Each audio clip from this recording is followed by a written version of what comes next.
میں اس میں صرف ایک ایڈ کر دوں کہ میں اپنے سورسز اور اس کی بنیاد پہ کہہ رہا ہوں کہ پی ٹی آئی اس وقت بیٹھنے کے لیے تیار ہے اس معاملے پہ. صدر مملکت کی بھی وہ بات درست ہے یہ جو کوٹ کی سیکیورٹی جا رہی ہے والے جو معاملات ہیں وہ ہیں, لیکن پہل کرے گی حکومت, اور حکومت یہ جو کر رہی ہے گرفتاریاں اور یہ ساری چیزیں, اس کا ایک تو یہ وقت نہیں ہے, دوسرا یہ کہ پہل تو کرے نا. کدھر ہیں شہباز شریف صاحب؟ آئیں پارلیمان کو اعتماد میں لیں.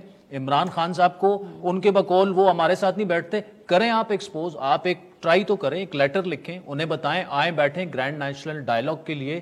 میری اطلاعات یہ ہیں کہ ان کو کنونس کر لیا گیا ہے پی ٹی آئی کے پی کے لیڈرشپ نے کہ جناب یہ معاملہ جو ہے وہاں پہ بہت زیادہ ریزنٹمنٹ ہے لوگوں میں, اور ہمیں کل پی ٹی آئی ایک احتجاجی مظاہرہ بھی وہاں پہ کر رہی ہے, لیکن وہ بیٹھنے کے لیے بھی اس پر تیار ہے. تو بال اس معاملے میں حکومت کے کورٹ میں. جو ابھی سے گورنر کے پی یہ بیانات دے رہے ہیں کہ سیکیورٹی کے حالات ایسے ہیں, ابھی ہم نے یہ سانحہ دیکھا ہے 90 دن کے اندر بائی آل مینز ان کو الیکشن کی تاریخ تو 90 دن کے اندر الیکشن ہونا ہی ہونا ہے.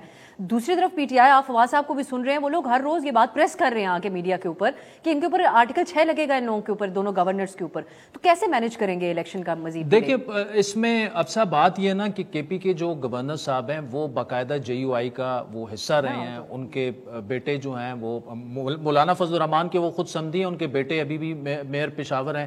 تو اس میں یہ بلنڈر عمران خان صاحب کا تھا کہ آپ نے اپنی اسمبلی توڑوا دی, حکومت ختم کر دی, اور لٹرلی ایسے ہے کہ جے یو آئی کی گورنمنٹ بن گئی ہے, 6-7 منسٹرز آلموسٹ وہ ان کے ہیں. تو گورنر صاحب اس وقت جو بات کر رہے ہیں وہ ماورائے آئین بات کر رہے ہیں. مطلب آپ سیکیورٹی اداروں سے پوچھ رہے ہیں کہ یار آپ ہمیں تاریخ دیں, انہوں نے آپ کو سیکیورٹی دینی ہے بھائی. آپ الیکشن کا کنسنسس سے تاریخ کر کے وہ اعلان کریں. آلدو میری اپنی رائے یہ ہے کہ یہ ڈیزاسٹرس ہوگا پاکستان کے لیے, ہمارے آئین کے لیے بھی, اگر یہ دونوں انتخابات دیکھیں پہلے سے ہو جاتے ہیں نا. ہوگا کیا, عمران خان صاحب نہ کے پی کی نگران حکومت کو تسلیم کرتے ہیں, نہ پنجاب کی کرتے ہیں, نہ دونوں گورنرز کو مانتے ہیں, نہ اس حکومت کو وہ امپورٹڈ حکومت کہتے ہیں, نیشنل اسمبلی جو چلا رہی ہے. تو ایسے میں اس بات کی کیا گارنٹی ہے کہ جو ریزلٹ آئے گا وہ خان صاحب تسلیم کر لیں گے؟